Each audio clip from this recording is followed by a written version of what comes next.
할렐루야. 아멘. 우리에게 새해를 허락하여 주시고 또 올해 우리의 삶 속에 또한 더 없는 새하늘과 새 기쁨을 안겨주기 위하여 이 땅에 오신 우리 주님을 향하여 할렐루야 찬양대에서 귀한 찬양을 올렸습니다. 우리 주님께서 영광 중에 받아주신 줄로 믿습니다. 찬양의 가사처럼 우리 모두가 우리에게 기쁨을 안겨 이 땅에 오시는 그 주님을 영접하고 그 주님을 경배함으로 올 한 해도 더 없는 새날의 기쁨을 매일매일 새롭게 누리며 살아가는 우리 모두가 되기를 주의 이름으로 축원합니다. 우리 옆사람과 한번 인사 나눕시다. 주 안에서 기뻐합시다. 주 안에서 기뻐합시다.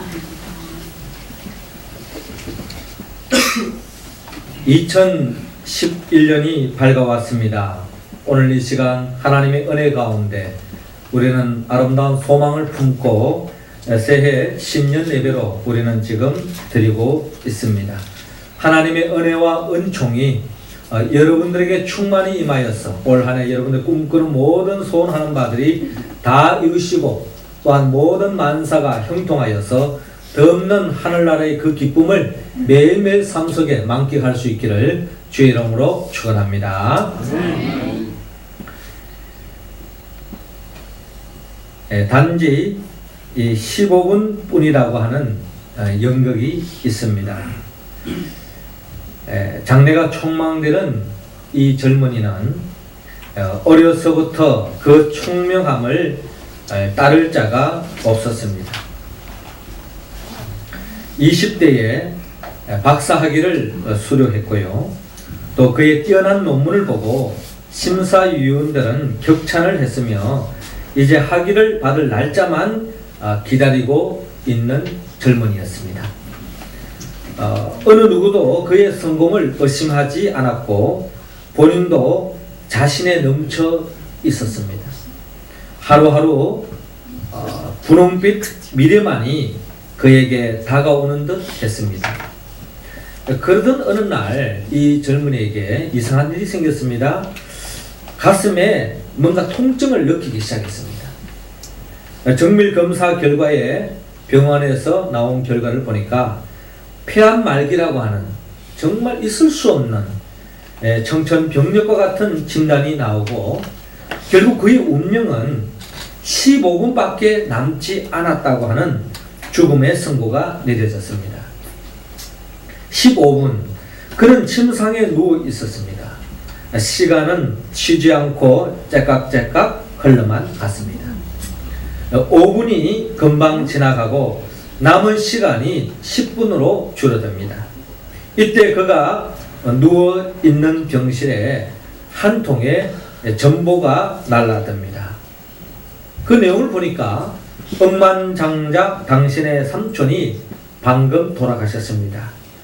그의 재산을 상속할 사람은 당신뿐이오니 속히와 상속 절차를 밟아주시오 라고 하는 전보의 내용이었습니다. 하지만 죽음을 앞둔 그에게는 아무 의미가 없었습니다. 운명의 시간은 8분으로 줄어듭니다. 그때 또 하나의 전보가 도착합니다. 당신의 학위 논문은 우리 학교 개교 이래로 가장 훌륭한 논문으로 평가되며 올해의 최우수 논문으로 선정되어서 최우수 박사가 되었음을 알려드립니다 라고 하는 또 전보 내용이 왔습니다. 그러나 이 축하 전보도 그에게는 아무런 위안이 되지 않았습니다. 이제 운명의 시간은 마지막 3분을 남겨놓고 있습니다. 이때에 또 하나의 전보가 날아왔습니다.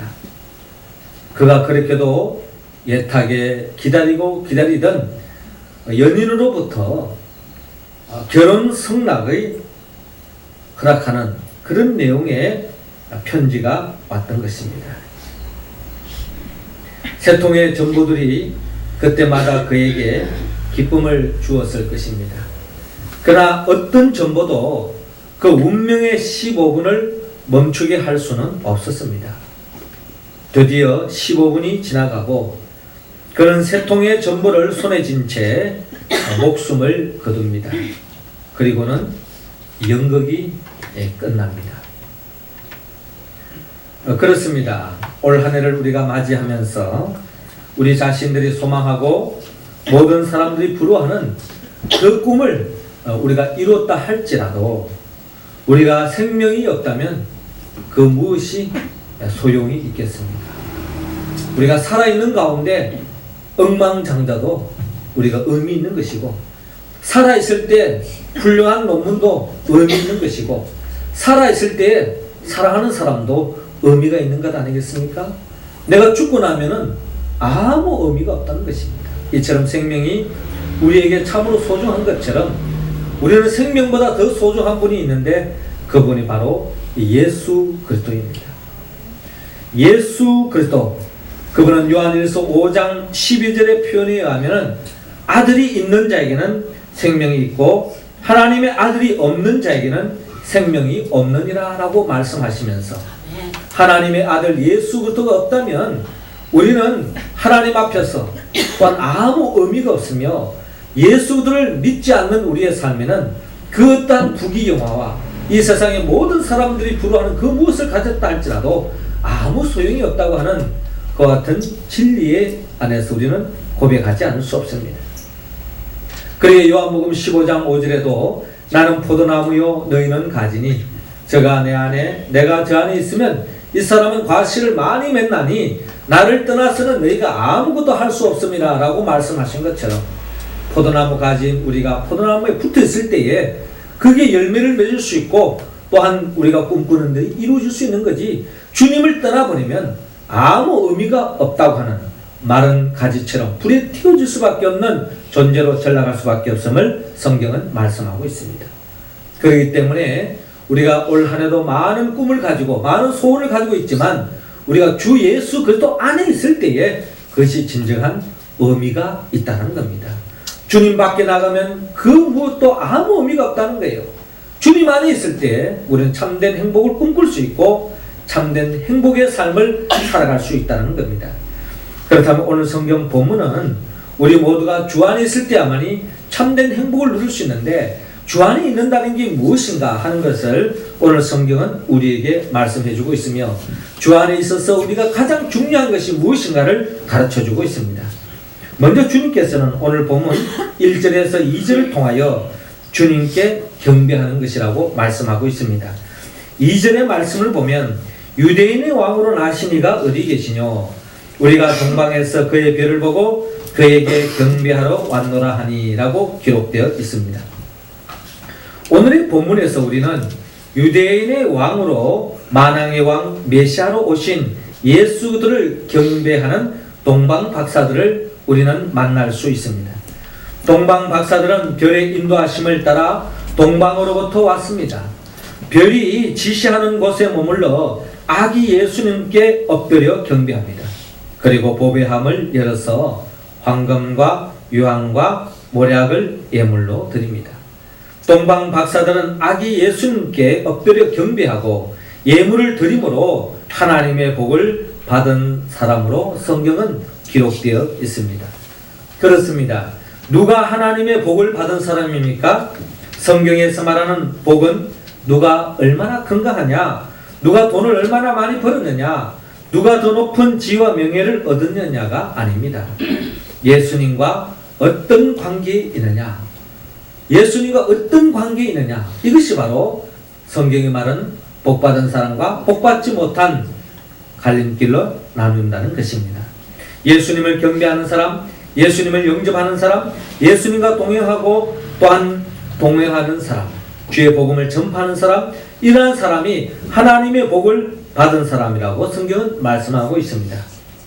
그러나 이 세상에 모든 것을 소유하고 성취했다 할지라도 예수님께 무관심하고 냉담한 사람, 반대하고 대적하는 사람은 가장 불행한 사람이요 저주받은 사람이라고 성경은 말씀하고 있습니다.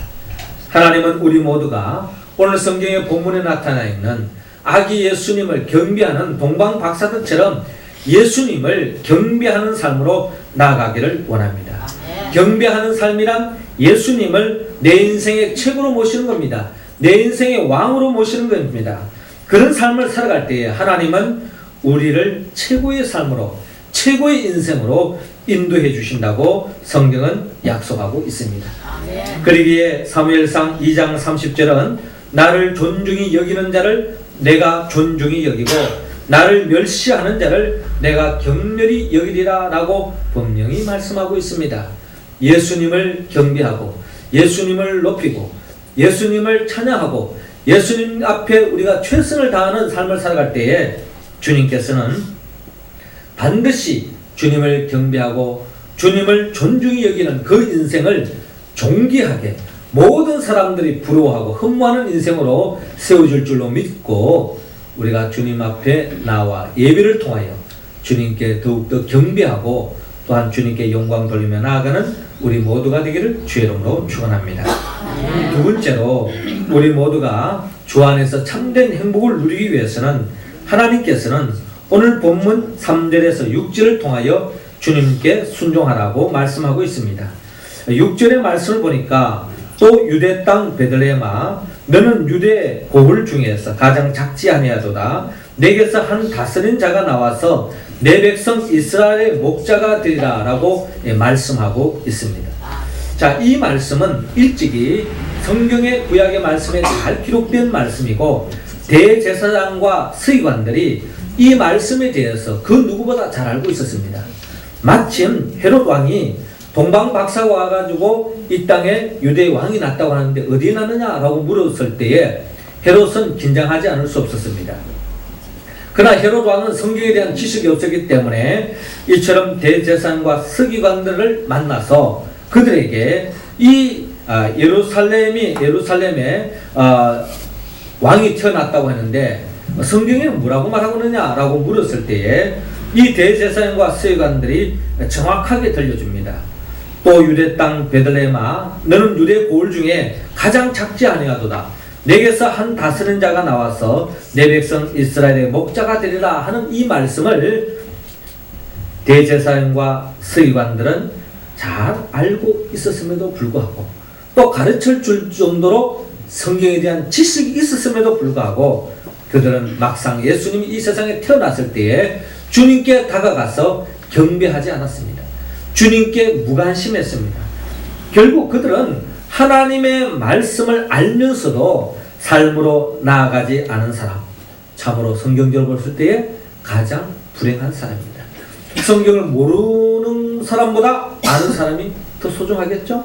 그러나 아무리 성경을 많이 안다 할지라도 그 말씀이 삶으로 나아가지 않을 때에 우리는 대제사장과 서기관 같은 이런 주님 앞에 불행한 인생으로 자리매김할 수밖에 없다는 겁니다. 마가복음 1장에 보면은 예수님께서 회당에서 말씀을 가르칩니다.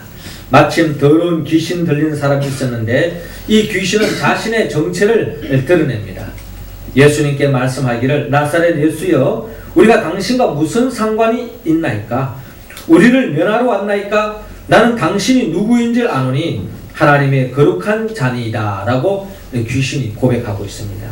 즉 귀신은 예수님이 누구인지 귀신같이 알고 있는 이 귀신의 정체성을 우리가 바라볼 수 있는데 그러나 귀신은 예수님에 대하여 뭐라고 말합니까? 우리가 당신과 무슨 상관이 있나이까? 라고 말하면서 주님을 대적합니다. 예수님은 귀신을 꾸짖어 쫓아냅니다. 그렇습니다. 예수가 그리스도임을 알지만 예수님을 그리스도로 모시지 않는 사람은 귀신의 영에 사로잡힌 사람입니다. 예수님에 대하여 무관심하고 마침내 대적합니다. 참으로 불행한 사람입니다.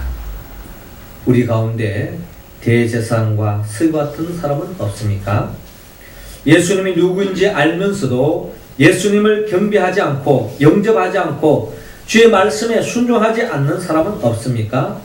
하나님의 말씀과 뜻이 무엇인지 알면서도 삶으로 나아가지 않은 사람은 참으로 불행한 인생이요 하나님의 복을 담을 수 없습니다. 하나님의 자녀로서 직분자로서 어떻게 살아야 할지 알면서도 실천하지 않는 사람 하나님의 나라와 멀어질 수밖에 없습니다. 원래는 우리 모두가 하나님의 뜻을 알아갈 뿐만 아니라 그 말씀대로 삶으로 말미암아 하나님이 예비해 놓으신 그 복을 받아 누리기에 부족함이 없는 우리 모두가 되기를 주의 이름으로 축원합니다. 마지막 세 번째로 우리가 주 안에서 참된 행복을 누리기 위해서는 하나님께서 오늘 본문 7절에서 12절을 통하여 주님께 충성하라고 말씀하고 있습니다. 오늘 본문에서 우리는 먼저 헤롯 왕을 만날 수 있습니다. 헤롯 왕은 만왕의 왕으로 예수님께서 태어나실 때에 유대를 통치했던 왕이었습니다. 그런데 어느 날 동방 박사들이 헤롯 왕에 찾아와서 유대인의 왕으로 나시니가 어디 계시뇨? 우리가 동방에서 그의 별을 보고 그에게 경배하러 왔습니다 라고 말씀합니다. 헤롯 왕은 충격을 받습니다. 그리고 온 예루살렘이 듣고 소동합니다. 헤롯 왕은 모든 대제사장과 백성 서기관들을 모아놓고 그리스도가 어디서 나겠느냐라고 묻습니다. 헤롯 왕은 대제사장과 서기관들에 의해서 결국 유대 땅 베들레헴에 태어난 것을 알게 됩니다. 그리고 동방 박사들에게 이 헤롯 왕이 말합니다. 오늘 본문에 나타낸 것처럼 가서 아기에 대하여 자세히 알아보고 찾거든 내게 고하여 나도 가서 그에게 경배하게 하라 라고 헤롯 왕이 동방 박사들에게 일러줍니다. 내게 고하여 나도 가서 그에게 경배하게 하라, 나도 경배하게 하라 라고 말은 하고 있지만 그러나 그는 새빨간 거짓말을 하고 있습니다. 그의 말과 행동이 너무나 다릅니다. 헤롯 왕은 예수님을 죽이려는 음모를 품고 있습니다. 마침내 헤롯 왕은 그때 태어난 2살 아래의 아기들을 죽이라는 명령을 내립니다. 역사의 비극입니다. 헤롯 왕은 하나님으로부터 저주받은 삶으로 나아가는 것을 바라볼 수 있습니다. 헤롯 왕은 자신이 왕인데 내가 누구에게 경배한단 말인가? 자신의 왕권을 위협하는 그 누구도 용납할 수 없었습니다. 우리 가운데 헤롯 왕과 같은 사람은 없습니까? 자신을 왕으로 생각하는 사람은 없습니까? 내 인생에 있어서 내가 왕이다. 내 가정에 있어서 내가 왕이다. 우리 교회에 있어서 내가 왕이다. 생각하는 사람이 많으면 많을수록 이 땅은 비극의 역사가 끊어지지 않을 것이며 하나님의 나라와 멀어질 수밖에 없습니다. 성경에서 가장 혼돈과 공허 흑암이 가득 찬 역사가 있다면 그때가 바로 사사기 시대라는 것을 성경은 우리에게 들려주고 있습니다. 사사기 시대는 많은 사람들이 하나님을 왕으로 인정하지 않았습니다. 많은 사람들이 자신을 왕으로 여기며 자기의 소견대로 행했습니다. 그래 사사기 21장 25절을 보면 그때의 이스라엘에 왕이 없으므로 사람이 각각 그 소견에 옳은 대로 행하였더라라고 말씀하고 있습니다. 참된 왕이신 하나님의 말씀에 순종하지 않습니다. 하나님의 통치에 그들은 참여하지 않습니다. 자기 소견대로, 자기 생각대로, 자기 의지대로, 자기 욕망대로, 자기의 생각대로, 자기 마음대로 살아가고 있습니다. 모든 사람들이 그러더니 결국 그 땅에는 하나님의 나라와 멀어진 비극의 역사가 끊임없이 진행되어지고 피비린내 나는 죽음의 역사, 비극의 역사가 끊이지 않는다는 것입니다. 우리 교회 공동체도 마찬가지입니다. 우리 교회 안에 주님의 통치하심을 따르지 않을 때, 주의 말씀에 우리가 순종하지 않을 때, 주님의 통치에 우리가 충성하지 않을 때에 우리 교회 공동체에서는 끊임없는 비극의 역사가 계속 진행될 수밖에 없을 것입니다. 우리는 이와 같은 마음을 버리고 만왕의 왕이신 우리 주님의 통치하심을 인정하고 주님께 충성하는 우리의 모습이 되어야 될 것입니다. 헤롯 왕이 아기 예수님께 충성하지 않았지만 동방박사는 철저히 아기 예수님께 충성하는 모습을 오늘 본문 12절을 통하여 잘 나타나 있습니다. 그들은 꿈에 헤롯에게 돌아가지 말라 지시함을 받아 다른 길로 고국에 돌아가니라 라고 하는 오늘 본문 12절에 기록되어 있는 것처럼 아마 동방박사들은 아마 헤롯 왕에게 예수님이 태어난 것을 일러주었다면 어떤 일이 생겼을까? 우리가 생각해 봤을 때에 아마 헤롯 왕은 이 동방 박사들에게 덧없는 포상금을 허락해 줬을 것입니다. 예수님께 드렸던 황금과 모략과 유황과 가치와 따질 수 없는 엄청난 왕으로부터의 상급을 받을 수 있을 것입니다. 그러나 동방 박사들은 헤롯 왕에게 충성하지 않았습니다. 오직 아기 예수님께 충성합니다. 동방 박사들은 꿈속에서 나타난 하나님의 명령에 복종하고 고국으로 돌아갑니다. 예수님께 충성한 동방 박사들은 하나님이 예비해 놓으신 복된 삶으로 나아갑니다. 우리도 이 세상을 살아가면서 있어서 주님보다 이 세상 왕에게 절을 하고 이 세상 왕에게 우리가 충성하면 세상적인 것들로 채워줄 수가 있습니다. 그러나 그 모든 것들은 우리에게는 아무 의미가 없습니다. 주님을 떠난 이 세상의 그 모든 부귀영화를 할지라도 그것은 아무 소용이 없다는 것입니다. 올 한 해는 우리 모두가 주님께 복종하고 오직 주님을 위하여 충성하여서 하나님이 예비해 놓으신 그 복을 받아 누리고 주 안에서 참된 행복을 살아가는 우리 모두가 되기를 주님은 원하고 있습니다. 사랑하는 성도 여러분, 하나님께서는 오늘 성경의 본문을 통하여 우리 모두가 주 안에서 참된 행복을 누리기를 원합니다. 주 안에서 참된 행복을 누릴 수 있는 유일한 길은 주님께 경배하고 주님께 순종하고 주님께 충성하는 삶입니다. 우리가 이 말씀에 올 한 해도 어떻게 응답할 수 있을까요? 그것은 바로 성령의 도움을 받아야 합니다.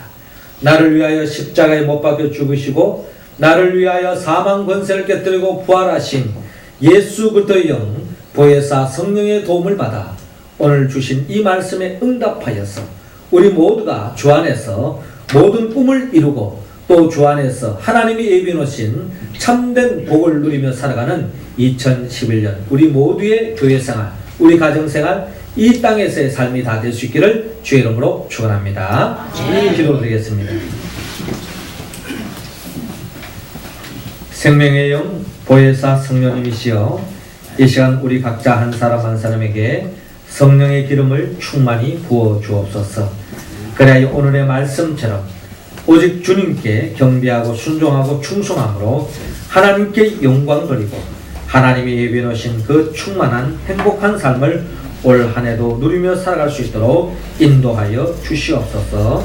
예수님의 이름으로 기도되옵나이다. 아멘.